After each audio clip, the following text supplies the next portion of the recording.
Hey, it's Sim Fikel. One question that I get asked a lot, especially from first-time buyers, is how much money do I need to bring to the closing table?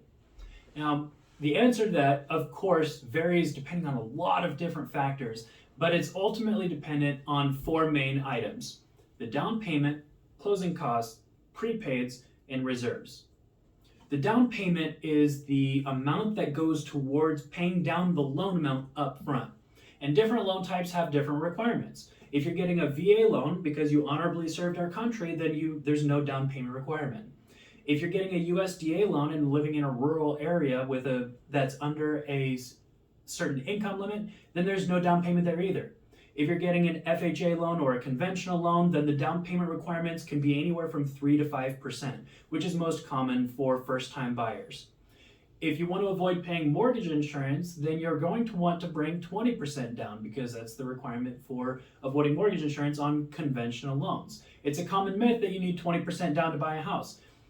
It's recommended to bring 20% because mortgage insurance is kind of annoying to pay, but because of mortgage insurance, lenders have more confidence and are more willing to lend to people that don't have 20% down. So in exchange for a slightly higher minimum payment on your mortgage, you can bring only 3 to 5% down.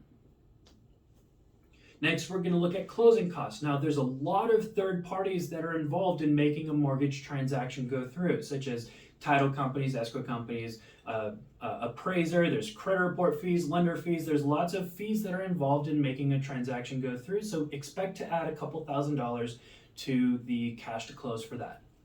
Lastly, because you're a homeowner now, you're going to be paying for taxes and homeowners insurance out of your mortgage payment. And those policies are paid upfront. So maximum 6 months of taxes, 12 months of insurance, plus 2 or 3 months of reserves for each of those.